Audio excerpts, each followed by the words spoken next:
Welcome to Never Too Serious with Scott and Dave. I'm Scott. And I'm Dave. We're going to talk about Alec Baldwin today. Yeah, let's do. Let's do. Yeah, like, we were talking a little bit, before the show, we were talking about, he's been around quite a while, and, he has a couple other Baldwin brothers that have been in some shows, and, they kind of go, like, I think it was William Baldwin's been in a few. I think he's the younger one. And then there's a kind of I'm going to be rude because I'm a little bit tubby, so I'll say there's a tubbier one. I don't know if he's older or a middle age guy, but he's been in a couple, but he hasn't had as much success as Alec. Yeah, Alec is probably the most famous of the brothers, but they all have been in the movie industry, and I think their father, wasn't he? Boy, I don't know. I thought he was in the movie industry as well. That would make sense, but I will say that I've enjoyed some of his movies. I don't think he's a terrible actor. I think he's a pretty decent actor as actors go, but him personally and his politics, unfortunately, he's had.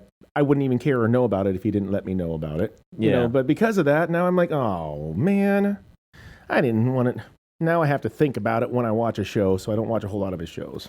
Yeah, I totally agree with you because I like him as an actor. Yeah, I mean, I think he's played in some fun roles. I think his comedy roles are my favorite. Yeah, and I think he's done a pretty good job of being a comedic actor. I'm not so sure about his more dramatic roles, but I can appreciate him as an actor. But yeah, his politics kind of sour things for me a little bit. And the other thing is hearing from other actors and other sources saying that he's kind of a jerk in real life, then it makes me a little bit less sympathetic to what we're talking about today, which is him. He wants us shooting the cinematographer on his Rust movie, right? And he wants us to be sympathetic for him. To now, seems like he's going out towards the world as such a humble man and such a caring and considerate man. When he's probably likely the a-hole of the set. Yeah. And I mean, to be fair, maybe around people that are close to his equals, he's better, but he wouldn't give me the time of day if I say, "Hey, what's up, Mr. Baldwin?" Yeah, I just kind of be in his way. Yeah, but I will try not to hold stuff against him as we're talking about this stuff today, because that stuff doesn't matter actually in this situation. Yeah, I look at it as if this were any other actor. Doesn't matter, if this was I'm a big fan of Keanu Reeves. Of course, this probably would never happen because he's a gun expert now. He's so good. But if it were any other actor who's involved in this scenario, I would kind of give them a little bit of benefit of the doubt. But as we go over some of the video clips from an interview that he had with George Snuffleupagus, It was Snuffleupagus, Scott. Sorry, he gets that wrong a lot. Yeah. It's Snuffleupagus. I think it is. But I think that there are some points in his interview that just don't add up as I'm trying to be open to his story. Like, unfortunately, and now, good for me, I have not gotten to see this interview. Yeah. I have heard him speak before about this, and, it's one thing to try to tell your point, but he's just so busy trying to save face instead of saying what happened. Because maybe sometimes you need to step back and go, damn. Yeah. Because sometimes one person's fault may not lie on just that one person. There's more people that should be involved in safety and caring about what goes on in not just in shooting a film, but in everything. I mean, how about this? You go to a standard workplace, right? There are so many safety things, like OSHA's involved. You have to keep things 36 inches away from electrical outlet or where there's not outlet, but electrical box, but so many rules that you have to abide by. And it kind of makes you feel that, boy, in these situations, do they have standards, or do they have OSHA involved in what they're supposed to do? Because they're out in the not the woods, but I guess they could be, depending on where people are shooting their films. But they're out shooting, and who's keeping the standards of what's supposed to be happening? Is everybody passing out the just reminders before they start a project of things that you have to watch out for safety wise. Don't like pour water on, your all your electrical equipment. Don't. I think in this scenario, in the movie business, there's a whole bunch of paperwork that people have to sign off. There's unions for actors. There's unions for the extras. There's all the different staffing that support building this production. There are unions who are there to fight for those groups, and within that, there's a bunch of different rules. There's rules that come down from these organizations that oversee movies. There's additional rules that come down from like just the production companies, and I mean there's so many different rules. But from what I'm reading and hearing is that a lot of these rules were sort of they just weren't followed strictly. People on set were kind of overworked in some cases, where I heard even just the armorer, the person who's supposed to be in charge of making sure that the guns are safe, was tasked with extra stuff that was unrelated to what she was doing as an armorer. Right.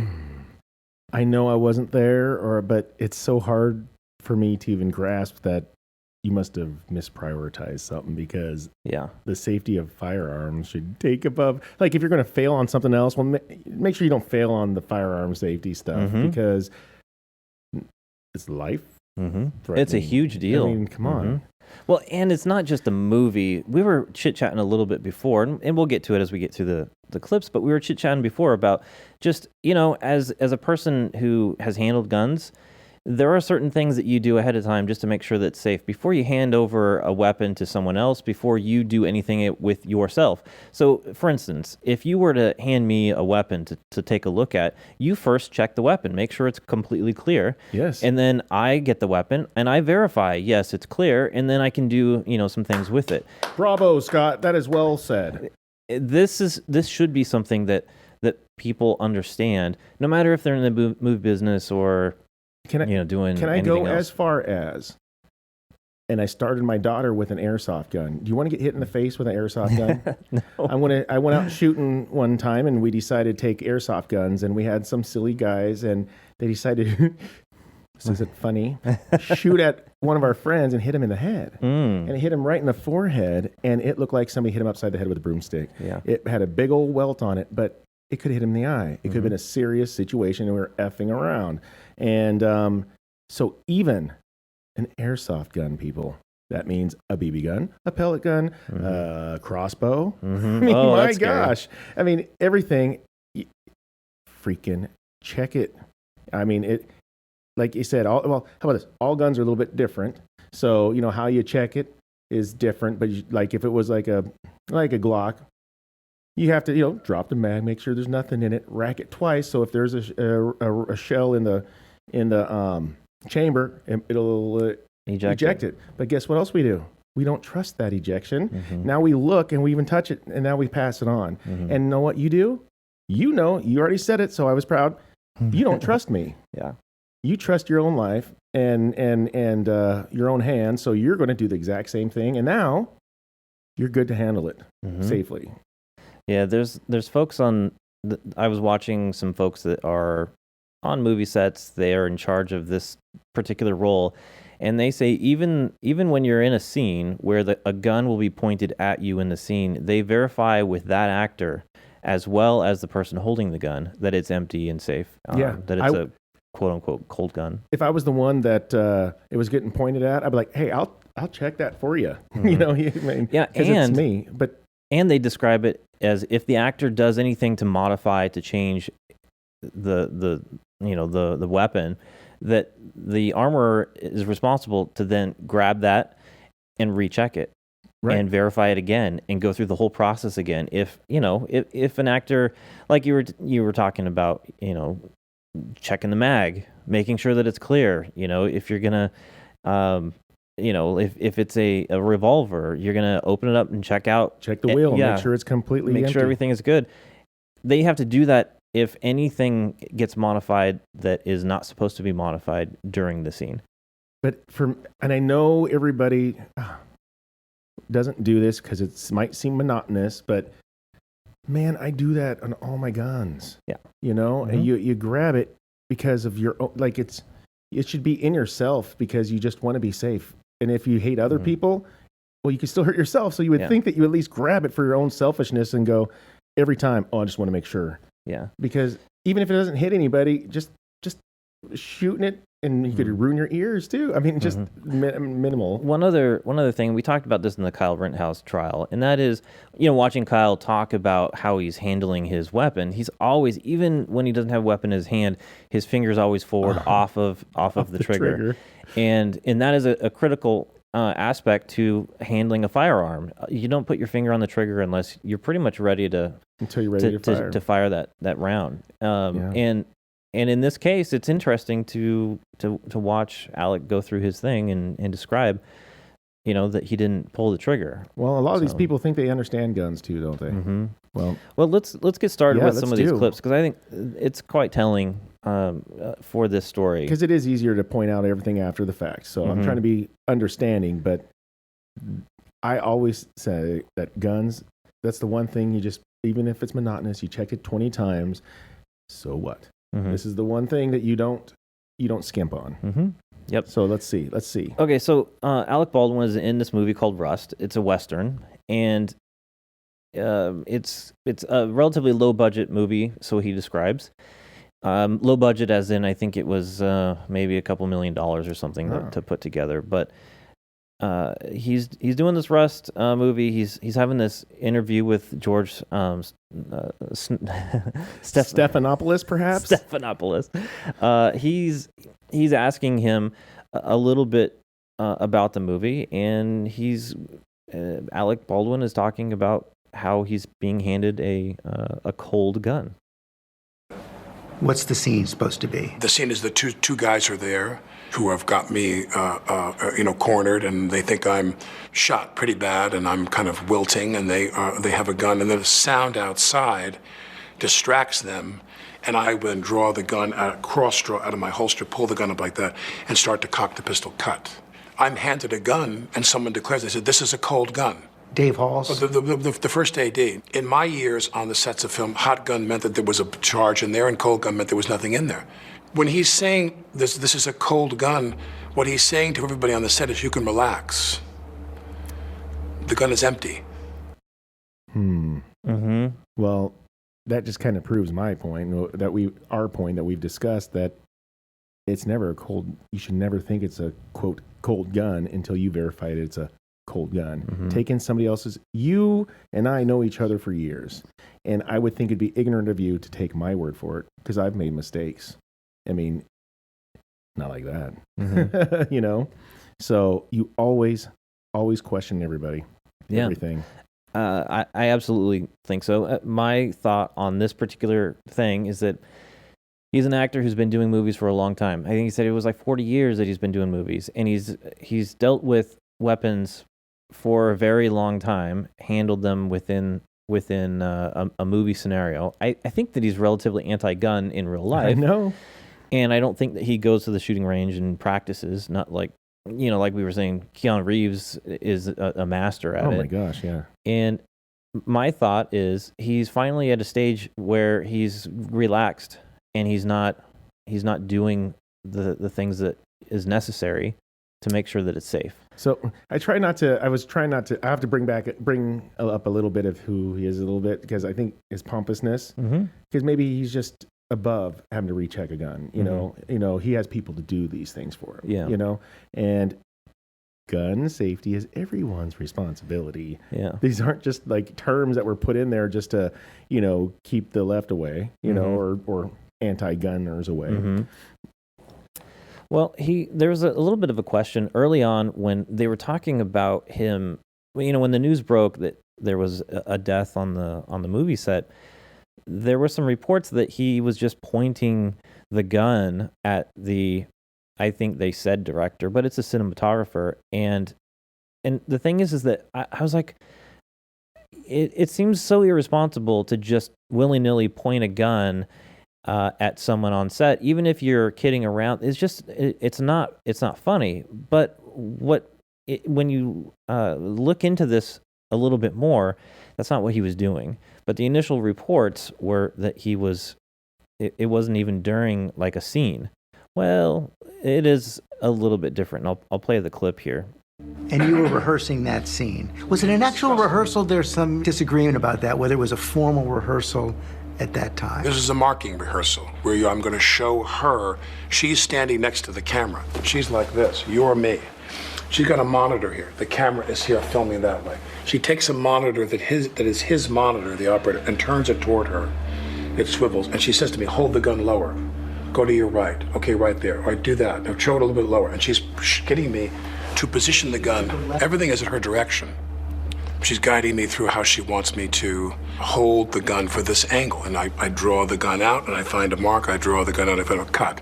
And what's really urgent is the gun wasn't meant to be fired in that angle. So if you're shooting directly into the camera lens, you're not aiming. I'm not shooting into the camera lens. I'm shooting just off. Just off. Right, in her direction. I'm holding the gun where she told me to hold it, which ended up being aimed right in below her armpit. It was what I was told, I don't know. This was a completely incidental shot, an angle that may not have ended up in the film at all. What do you think?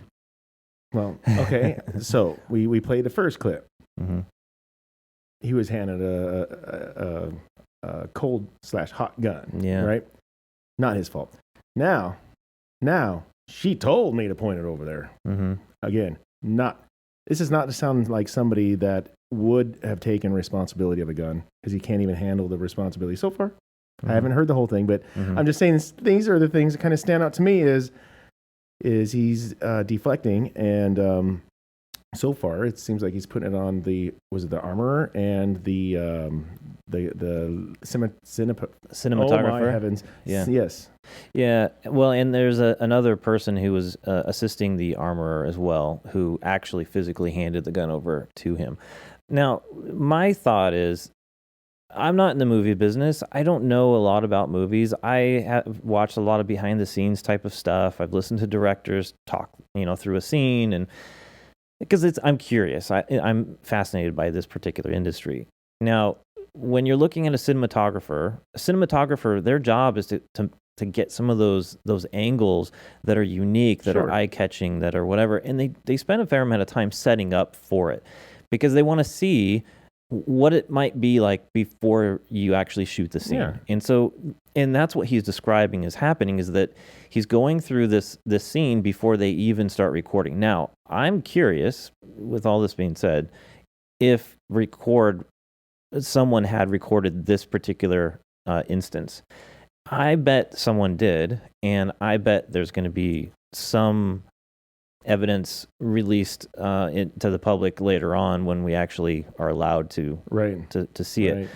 But the way that he's describing this process, I don't think that this is a unique thing in the movie industry. No, probably not. Yeah, I think that it happens all the time, and a cinematographer is going to direct the actor to do different things, and the job of the actor is to listen to the cinematographer. Absolutely.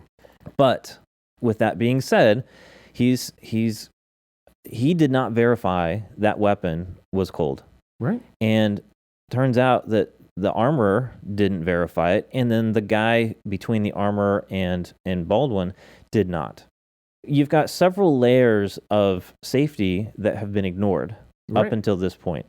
But when he's describing this particular scene, he's trying to do what the cinematographer is telling him to do.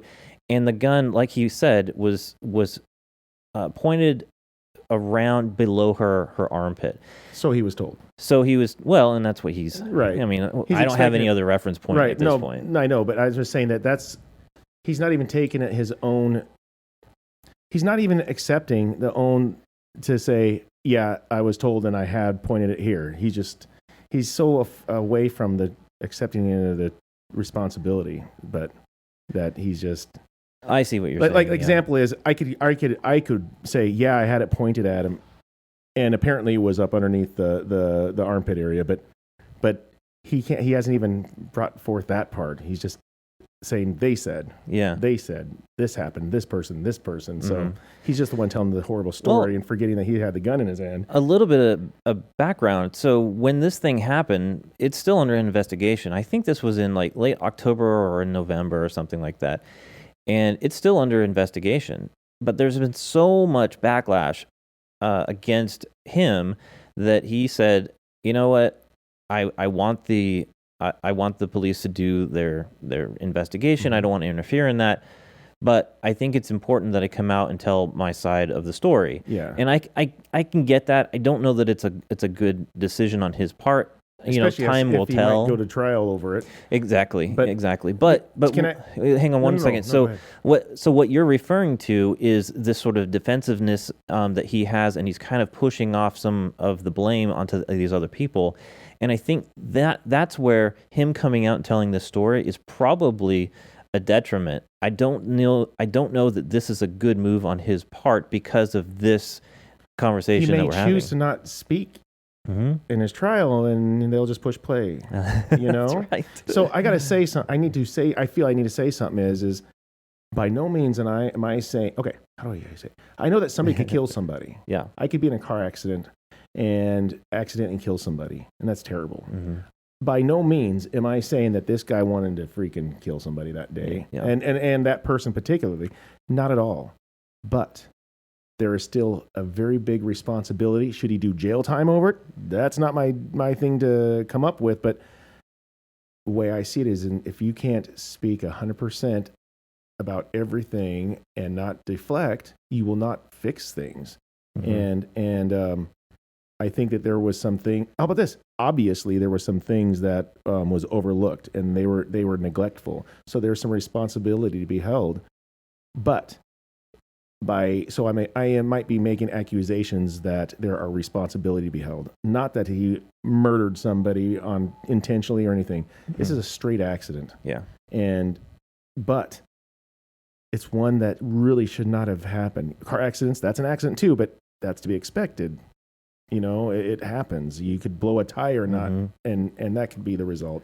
So yeah, and there can be some negligence in that. You know, sure. Not checking the tire pressure in your car, right. You know, or other inspections that potentially could have prevented something from happening. This also, you know, when we were talking about, you know, in like some jobs, most every job in the United States has standards of safety standards, but there's people there to support them and enforce them. And I don't know, but I believe, because you were reading and telling us some stuff, that there are likely standards that they have to do, and they hand them out. But if there's not, like, I don't know, a fire marshal that shows up every other day, or OSHA to come verify that everything's set up before they push play, you know, if there's nobody there to enforce that they're making it go right or wrong, I could speculate that, you know, they're going to get the memo and set it aside, and they just will do what they feel. They're not going to do extra steps if it's not something that's forced. Because if it's not natural, these aren't gun people, then it's not going to be natural for them. Because if they haven't trained, why would they know? And in his defense of his anti-guns, why would he know anything extra? You know? Well, he's been through different trainings on each movie that he's ever been in that has had any kind of firearm. And he I was trying to stick up for him a little bit. I know. Well, but some of the, responsibility does fall onto his shoulders. Again, there's several stages of safety checks that were not done. And I'm sorry, but he's one of the safety checks. A lot of other actors, they are going to verify that weapon is cold. All right, I've got another clip here, and this is him kind of describing kind of the moment of when that gun went off, and his opinion of, you know, how it went off? Of what happened. I would like to hear that. Yeah. But we kept doing this, and so then I said to her, now in this scene, I'm going to cock the gun. And I said, do you want to see that? And she said, yes. So I take the gun and I start to cock the gun. I'm not going to pull the trigger. I said, do you see that? She goes, well, just cheat it down and tilt it down a little bit like that. And I cock the gun. I go, can you see that? Can you see that? Can you see that? And she says, and then I let go of the hammer of the gun, and the gun goes off. Okay. You are a gun guy, and today we've actually got some of your guns to kind of show. Those of you listening, you can catch us on YouTube or a Rumble and actually see the video footage. But Dave's got a couple of different guns. The gun in this particular movie that he's talking about, the sheriff's department said that it was a 1873 Pieta Long Colt 45 caliber revolver. And I don't think it's an original. It's, you know, it's a replica, but it's a single action revolver. you've got a couple of them here. I want you to kind of just briefly talk about single versus double. Well, single action is this, and just so you know, Scott and I both had verified that these guns, and look, I'm freaking still doing it. And I'm such an idiot. To verify that these are empty already, but so this is clear. So single action means that I'm gonna not point it towards Scott. Put it on the camera. That I have to pull back the hammer in order for me to fire it. And it also prevents me from just pulling the trigger and firing it. Yep. And slowly draw that hammer back and notice the clicks. There's not enough force at that point to fire off the round. It's not going to hit the one that's right in line. It's going to cycle and hit the next. Yep. So, but as I'm bringing it back, it's just already started to move. And most of them, I can't say all of them are exactly the same, but most of them will start doing that. And so now if I let it go, it's going to be hitting somewhere in the middle. Yeah. Usually, okay? It's not actually revolving far enough for the bullet to be in line with that little firing pin. Okay, one click back. Okay, and then let go so that it stays in its position. Okay, do it again. Okay, so all the way through until it's now it stays back. Yeah, so and depending on, so this is not the exact revolver that was used in the show. This is only here to show the single action. Yeah, and I have another gun to show you the. In fact, why not? If it does a half cock back, you can't pull the trigger and fire it off. It's got to be fully cocked back in order for that trigger to release that hammer. For the trigger to release it, yes. That's right. And so what he's describing here is that he pulled the hammer back, never pulled the trigger and let go. And now you've got, so this is a double action. I just checked it, and it is empty. And so this one here's the difference. A double action like this could be single and double. In other words, I could pull it back and I could fire it, or I could just pull it and fire it. Mm-hmm. So that means there is no extra, movement for me. In fact, a single action could be deemed safer. Yeah. So because unless you actually draw that hammer back manually, you can't pull the trigger and fire off a round. A double action allows you to pull that trigger, and it pulls the hammer back, rotates the cylinder, and then fires it off. Yep. A Glock, a magazine-fed pistol. Mm-hmm. Those are double action, and every time you pull the trigger, just like these, it'll fire. Yeah. But that's where, these older guns here, like you were saying, is. At least by the pull of the trigger, this thing is not going off. Yeah. Now, so this is a unique, and we'll play a clip here, but with a single action revolver, you can pull the trigger and draw that hammer back and let go of the hammer, and it will fire because you've already pre-pulled the trigger back. Is that right? Yep.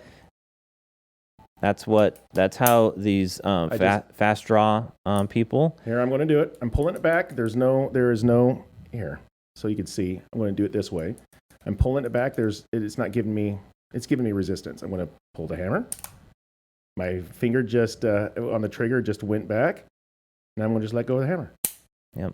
And it will keep firing. These people who are like quick draw experts, super fast. Yeah, super fast. They're pulling the trigger the entire time, and they're just manually pulling that hammer back after another, letting it fly forward. Yeah, there's some really cool videos on YouTube about these quick draw people, and they can empty 6 rounds in like a fraction of a second. A fraction of a second. It's incredible. And we'll tell you, there's one gentleman. He could be the one you're talking about. When he does a lot of his shows and what he does, he uses blanks because the blanks from a distance will still destroy a balloon to show what he does. Yeah. And with the seriousness of this, mind you, this gun had a real live round in it. It wasn't a blank. And we've had people on the set die from blanks. Because the pressure that comes out, was it, Brandon Lee, right? Yep, that's right. And if I'm correct, it was just the compression or is that the word I'm thinking of? The force that came out of the gun, no round at all, was enough to kill him. I want to say there was an actor prior to Brandon Lee that he was doing an action movie and he fired a round to his head. Maybe that's the one. And I think that is the one because it was a what do you call it? Was it like a mafia flick? I don't remember what the movie was. This was I want to say this was in the 70s, maybe 80s. Anyway, and he had a blank in there. So it's basically a bullet. Sorry, it's not a bullet. It's a shell that has gunpowder that's packed with a some sort of cloth material or and the tip is crimped. Yeah. So it just keeps it tight. So when it explodes, it will expel the pressure, and there's going to be powder and stuff that comes flying out of it. Yeah, and I think that he had fired the gun to his head, and that ended up killing him. So I apologize. It wasn't Brandon Lee that did that, but I still think he had something going on. Yeah, Brandon Lee also died from a but not how I was describing it. Yeah, okay. Yeah. Well, thanks. I'm glad you pointed that out. So I've got another clip here. So he's talking about he didn't pull the trigger. He let the hammer of the gun fire, and I think that's as we're talking, it's kind of an important point because we're showing that there's not enough power from the hammer being drawn back halfway to actually set off the round. Mm-hmm. And of course, who knows the condition of the particular weapon, but the guns are designed not to be able to fire off a round with it being half-cocked. Well, and I will have to say that, when he's trying to discuss it, hey, like this, do you see it there? He's not saying, I would imagine he's trying to show full action for the person. Yeah. I mean, like this, can you see, is it tilt, whatever? Yeah. So to me, it makes it sound like that he wouldn't be doing this, pardon me again, he wouldn't be doing this little, is that good? Like that? Is that what you want? Is that good? He would be doing like that. Is that what you want? But he's probably doing repeating it. So he would like that. Yeah. And so if he did do that, he may not have pulled the trigger while it fired, but his finger could have been pressing on the trigger while he was pulling back because if he isn't an avid gun man person, he probably will think, just like everybody else, put your finger on the trigger. That's how they all do it. Like you mentioned Kyle Rittenhouse. Yeah. There's somebody that is actually at least getting some type of training when they talk about guns. Yeah, man, I have this really cool gun. And they go like this. Yeah. And it's not to point like a gun. It's because their fingers are not on the trigger. They're not like, oh, I got this cool gun. Mm-hmm. Those things make that's muscle memory. That's right. And that goes a long way. Yep. Well, here's Alec Baldwin describing a little bit about, how he is trying to, draw the hammer back without it actually pulling the trigger. This will be interesting. It wasn't in the script for the trigger to be pulled. Well, the trigger wasn't pulled. I didn't pull the trigger. So you never pulled the trigger? No. I would never point a gun at anyone and pull a trigger at them. Never. That was the training that I had. You don't point a gun at me and pull the trigger. Liar. On day one of my instruction in this business, people said to me, never take a gun and go click, click, click, click, click, because even though it's incremental, you damage the firing pin on the gun if you do that. Don't do that. And Hall's attorney told ABC News that he was watching and agrees that Alec did not pull the trigger and that his finger was outside the trigger guard. Now that's interesting because if he's got someone else verified that his finger was outside the trigger guard while the cinematographer is taking this close-up shot, I'm assuming it's close-up shot because he's talking his way through with the cinematographer. It's like they're focusing on how the gun is placed. Exactly. And I think that the way that he's describing it is that the cinematographer is getting more of a close-up shot of the action of the handgun, not of Alec Baldwin and his whole body. Because if you're speaking through the scene, it doesn't look quite right. So my guess is that the cinematographer was zooming in and getting a close-up shot on that pistol as he's working through this this action. And I'm kind of curious, is there actual footage of him having his finger off the trigger guard? Right. Because if so, that would ruin the shot. because if he's doing a cross draw in the middle of this scene and he's trying to get, this close-up angle, the close-up angle, you want it to look realistic. He's going to have his finger on the trigger. So this little scenario doesn't make sense to me. Right. And so only kind of in his defense is he was saying that it was a pre-shot. So he was just trying to get the angle before he would. So maybe he wouldn't have his finger on that trigger at that point. Yeah. But come on, really realistically, when I grab a gun, I'm holding it the same way every time. So I would imagine he would hold it the same. I'm trying to go both sides, trying to understand both sides. No, I think that's good. I have to point out something here, and I did call him a liar because he lied. I never will do that. He's an actor. You know how many guns he probably pointed at people and pulled the trigger? So don't say you didn't. You never will because you know better, because you have, because you're paid to do it. You just have to have everything checked off before you can, because nobody's going to be shooting and going, hey, man, I want to shoot you over here. Yeah. Come on. So I'm sorry. I look at little things. If I was an attorney, that's that. That'll be held against him, I imagine. And, this not being an actual shot, but rather a pre-setup for them to shoot the scene, it's very possible that the other people who are in line for those safety checks, because they weren't actually shooting the real scene, maybe they relax on their I don't know if we have gotten to this or if we will, but earlier on there was talk of how things go is we have our prop guns and then we go to a range and we get used to the guns. So it's a huge part of this, maybe we'll get to, is not even the pointing and all this stuff, but why is there a live round on that thing? Yeah. My gosh. Yeah, they shouldn't have it even close to the set. In fact, my belief is that you have, let's say, I can't remember the Colt. Let's just say the Colt weapon. Well, you have the one that's always on set, never leaves the set, and when you go practice, you have another one because they can afford it, and that's at the shooting range and always at the shooting range. Don't cross them. Yeah. Don't mix them. This next one, this is Baldwin kind of describing what he realized was happening, and he describes it as like 45 minutes later or so he realized what actually had happened. This is an odd thing for me. Everyone is horrified. They're shocked. It's loud. They don't have their earplugs in. The gun was supposed to be empty. I was told I was handed an empty gun. If there were cosmetic rounds, nothing with a charge at all, a flash round, nothing. She goes down. I thought to myself, did she faint?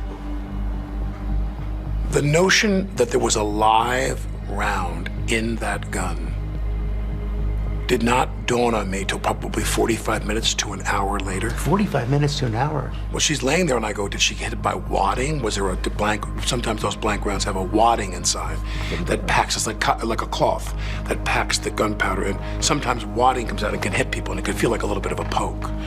But no one could understand, did she have a heart attack?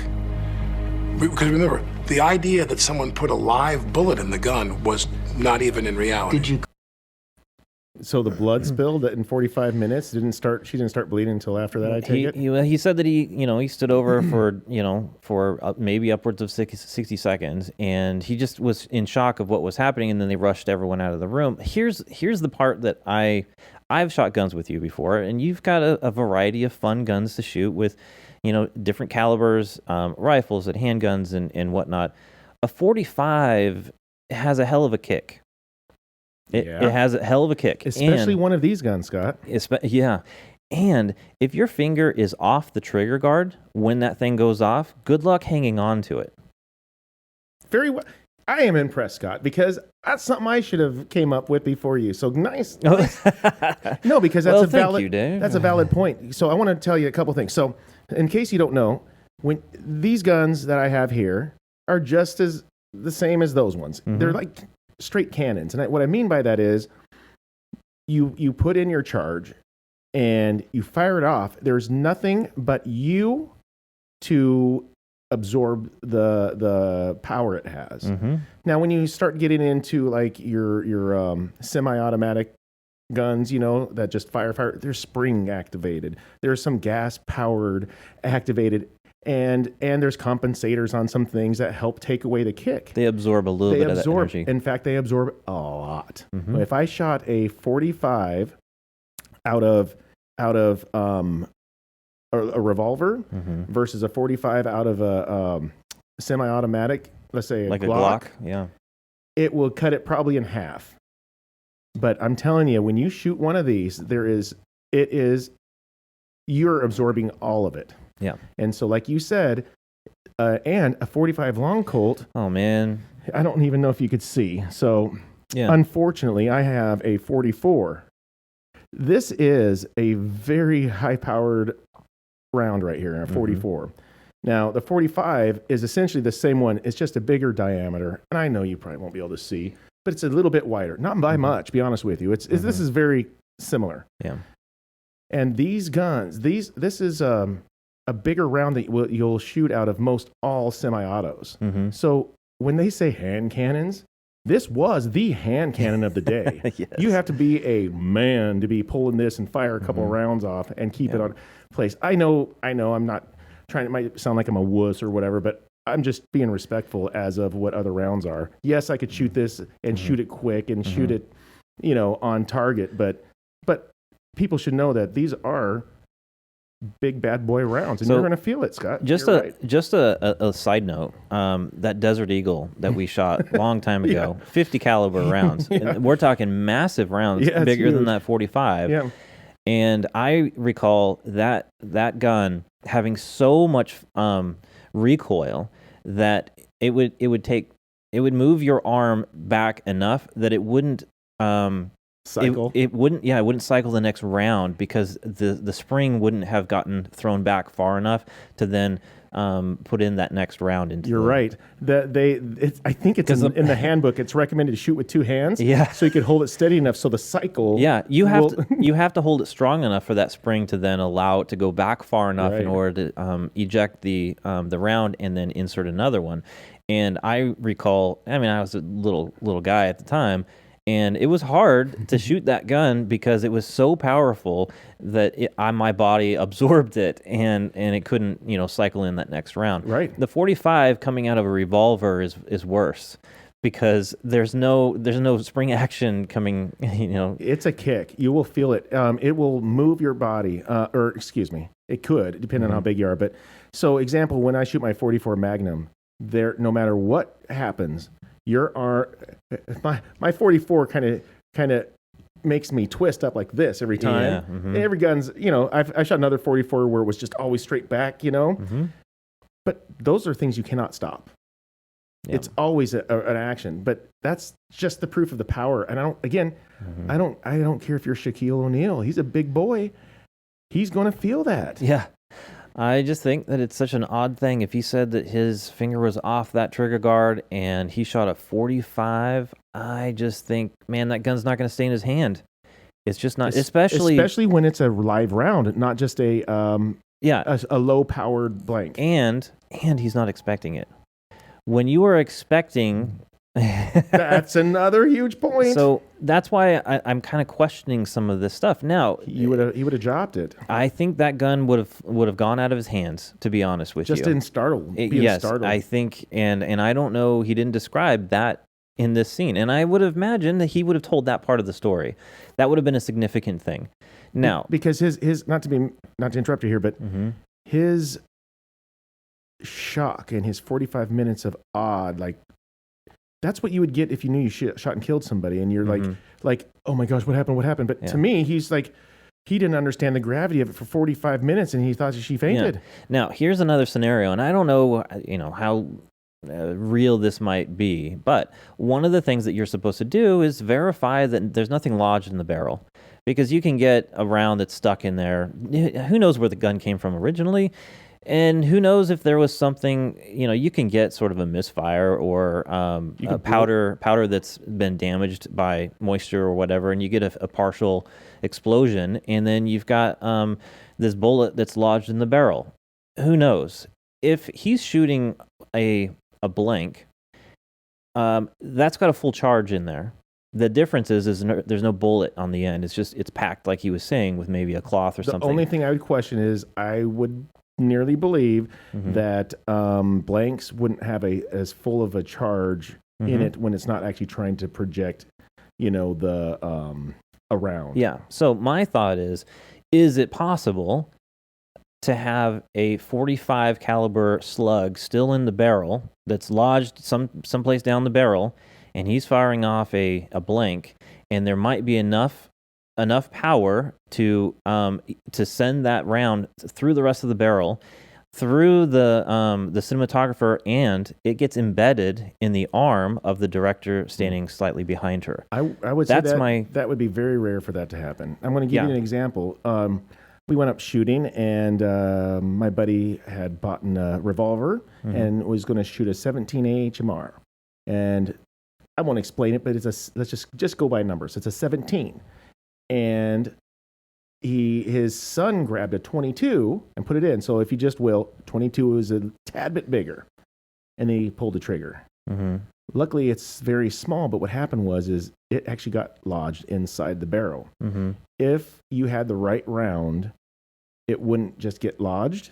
It would, and let's say maybe at the very most, if it was so weak that somebody pulled the trigger and it just went, and it just sat in there, chances are you just put your gun down and it would flow out, But for something to get lodged in there would have to be something bigger than what it was, and then a lot of force too to get it jammed in there. But does not mean there's another issue. But then again, no, you're talking about the bullet because the slug, yeah.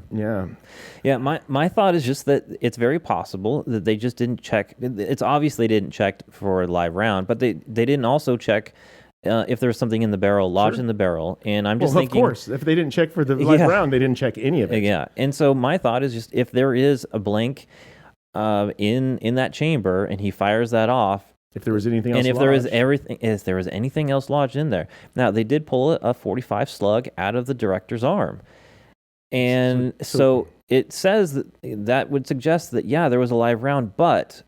How about this? Anybody could check that. Okay, this is a blank shell, and then this is a 45 caliber that belongs. Yeah. So that would be a relatively easy thing to fix. But we haven't heard anything, have we? Yeah, no. That's the thing is there's a lot of stuff that's just not coming out. Unfortunately. Yeah, I know. And it could be it could be how he.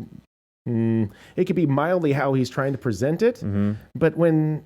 And I get it for legal purposes to a point. You kind of don't want to disclose some things, but it makes us go, what? Yeah. Let's add it up. It doesn't add up so well. But also thinking about the amount of kick that you get from a 45, if he didn't experience that kick, it's possible, in my mind, that he had a smaller charge from a blank. That could make your point a little bit more effective. Because that means that there probably wasn't enough to really propel it like it was a real kick from a 45, but rather enough to still eject that slug through the rest of the barrel through a person who's sitting close. Can I give another visual for people that maybe can't see anything?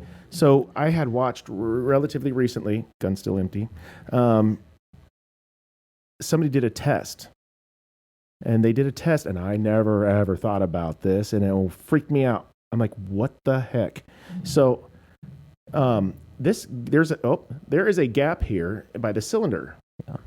Well, when I shoot some revolvers, I get some powder on my face, and I hate it. Yeah. I don't like revolvers, just so you know. Yeah, I don't either. It's not my gig. I have them because I'm American. Americans have a dadgum revolver around because they are the most reliable to a point. As I say that, this gun doesn't work.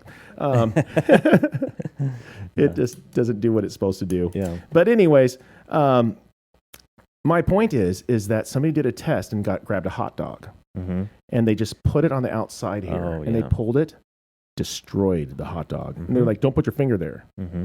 So I just want to say that, blank or not, this is just the excess pressure that didn't get out of the barrel, the least resistance way. Yeah. And it would destroy. It could destroy your finger, rip it off, or at least turn it into hamburger. But the point of how devastating it is, even if it was a blank, even if it was not a live complete round, that little gap that could create enough to destroy your finger is far less than what a blank's going to be shooting out of it too. Yeah. Because, you know, it'll travel to the path of least resistance, and, you know, it all goes out the front almost. I think it's a fascinating thought experiment here. You know, because who knows what they're going to come out with. I got to tell you, I really want to go outside and put some of these to test. I could actually try a couple of these. You could. Not on a day like this. No, it is so stormy out there. Yep. We could lose power, my friends. Yeah, I know. Okay, we've got another couple of clips here. So, of course, there's a whole bunch of criticism, you know, like we're offering right now, but there's a whole bunch of criticism after this thing. And so they're basically talking to Baldwin or interviewing him about his response to all this criticism. A torrent of criticism. The first thing you do when you pick up that gun is you make sure that it's never pointed at anybody. He should have known that an AD handing you a gun and saying it's cold isn't the same as several people showing you an empty gun. If I were holding that gun, I would have checked it, wouldn't you? Mm-hmm. People said to me, I got countless people online saying, you idiot, you never point a gun at someone. Well, unless you're told it's empty, and it's the director of photography who's instructing you on the angle for a shot we're going to do. I thought he never did that. Yeah. He says he never does.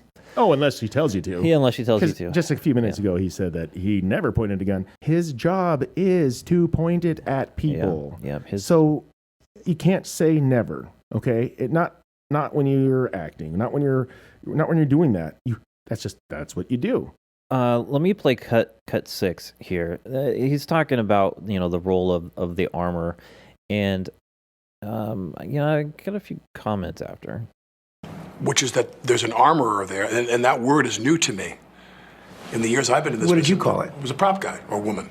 And the prop person would come, and sometimes they would insist on demonstrating for you and the camera crew. They take the gun, if it was a contemporary gun, they show you the chamber, they show you the clip, they'd say, the gun is cold. And you look at it and go, thank you. And Sorry. in the 40 years... Sometimes that would happen. Not all the time. That's, of course. Well, but no, sometimes they wouldn't demonstrate to me. Some insisted on demonstrating. They would do the demonstration for everybody there right before we rolled the camera, or rehearsed. Then there were others who they didn't do that because I trusted them to do the job. And again, this is not just me pointing a gun at somebody else, people pointing guns at me. Well, I've gotten shot and killed in films before where people had to shoot a flash round at me, and I trusted them to do their job. Okay, so you were kind of talking about it. He's an actor. He's doing his job. He's expecting that the armor does their job. And as much as I go, yes, they of course should be doing their job, but there's also this extra layer of safety that you, as the person handling the gun, would do. And I don't know if that's part of standard protocol for these movies. This is not like checking, you know. I made sure that before they handed me the cup of coffee, it wasn't too hot. This is a firearm. Yeah. This is not just somebody else's responsibility. When it becomes in your hands, it is now your responsive freaking ability. Mm-hmm. You think that I'm going to be able to play that off in real life? I mean, unfortunate for them that they're off shooting a film, and it just, in my opinion, just kind of leads me to believe that they're careless. Mm-hmm. You know, like they're not going to be as responsible as, I don't know, us losers that actually own them and care for them. I think there were a lot of problems on that set. I think I'm hearing reports from different news organizations that just that day, there were a bunch of crew that walked off the set in protest for some of the conditions that they were experiencing. Well, that's probably because there isn't anybody there enforcing said rules or safety guidance. Mm-hmm. I agree. I think that when safety is obvious, when it's when people are not really doing things safely, there's going to be some backlash. There's going to be some people who are just like, you know what, this is not safe. I'm not doing this anymore. And how about this? Unlike Alec, I don't mind talking about things I failed at because I hope it highlights it and somebody else could learn from it. But thank goodness I have standards, and I had one of them which was pointing in a safe direction, but I've accidentally fired my gun off. But I'm not going to sit there and go and make up an excuse that did it. I mean, I will say I was wearing gloves when I was wearing it, so I didn't feel the trigger that well. But that was me not being aware of, you know, the trigger that I had and me having lack of sensitivity in my finger. I couldn't feel the trigger. But that's not the glove's fault or the amazing trigger that was on the gun. It's me not being familiar with what I was doing. But thank God I had it in a safe point, direction, point in a safe direction, because I had my finger on trigger, ready to fire, and I just glanced over, go, oh my gosh, this gun is great. Whoa. Freaked me out. But because I'm willing to bring it up, discuss something that I did do, I've never had that issue again. And my concern when so many people have issues and not taking responsibility and even going, man, I should have now. Boy, now that I see that, I should have. I don't even hear that. And that means that that's capable of it happening again, except for now people are going to probably change some rules just so he doesn't have a choice to make that choice. Yeah. Well, it's unfortunate because you can have all the rules you want, but if no one follows them, the rules don't matter.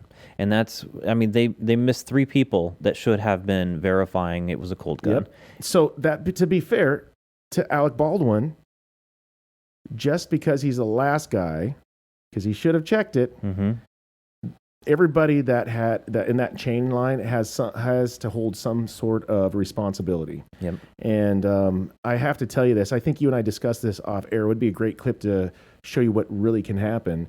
But there was a sheriff that walked into a gun store, and there was somebody else that was at this. There's a long counter, and probably, I'm guessing, 15, 20 feet away, there's another person at the counter looking at a gun, and another person that is helping him on the other side of the counter. So you can see the cop, he's pointing in something inside their case. Hey, I want to check that one out. So the worker grabs it, hands it to the sheriff. I don't know, maybe he just thinks, he's a sheriff, who knows what the hell he's thinking, because I can't believe he just handed him a gun. And so the sheriff, he grabs the gun, and he's looking at it, and he's pointing it right down the counter towards where the employee and the customer is. And then he puts his finger on the trigger and pulls it. Oh my God. So, and he's a sheriff. I was going to say, and to Alec Baldwin's case, he's a sheriff. He knows better. He's actually had, I don't know him personally, but you can't be in that position without having training. Yeah. So he's actually had training.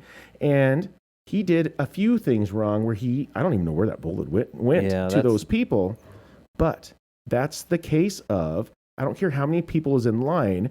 If I hand this gun to you and I see it's great, I hand it to you and you go, ooh, cool. You check it out. You see it's great. When you hand it to your son, he's going to grab it and check it out. It's just how it is. Oh, that's how it should be. Excuse me. Well, I wonder, yeah, absolutely. How the hell did a bullet get into a display case? I wonder how the bullet got into this particular gun. I want to know. Because, there's,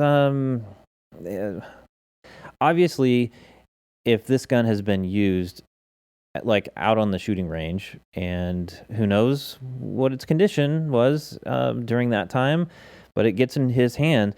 At what stage could that bullet have gotten into it? Because from what Baldwin was saying is that he was handed the gun by this other guy, I think it was John or something, and he is the person who works in between the armorer and the actor in this particular time.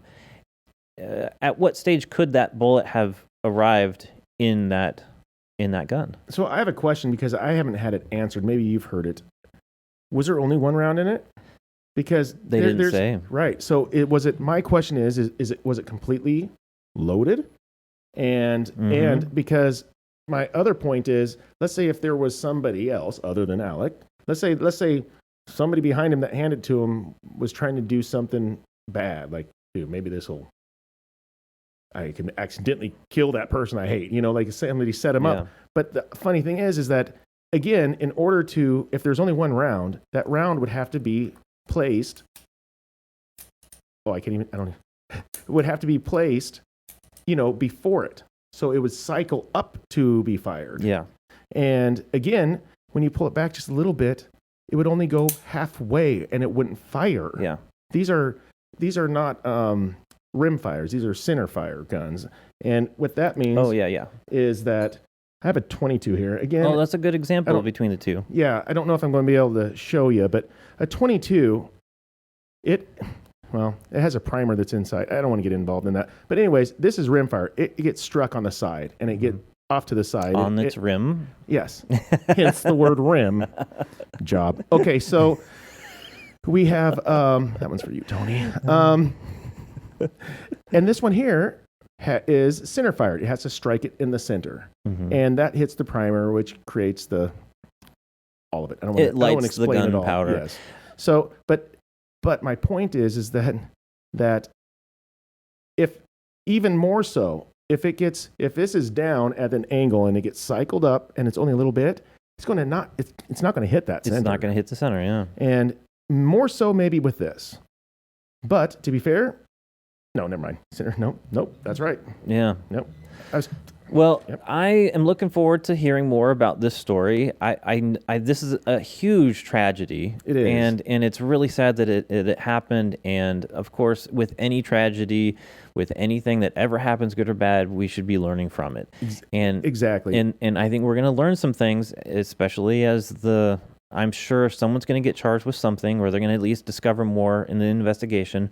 Everybody under Alec Baldwin will be charged, I'm sure. And, well, yeah, who knows? You know how it goes. Who knows what kind of this influence is, well, you know? Well, I will say that when we were talking about this, I believe that you and I both were going into this not to badmouth him. Right. We're going into it like, let's see what's going on, wherever the fault lies, but like you were saying is, the bottom line is if nothing comes out of this in a way to resolve or to remedy or to never let it repeat again, oh my gosh, how about this? Make her life worth something now, because it got taken away over one of the most ridiculous accidents you could have. Yeah, her poor husband and kid, Yep, and and I heard she was an amazing at her job too, I mean, we don't get to talk a whole lot about how, who she was, I guess. But here's one last thought on my part, and that is this also has got to be a hugely impactful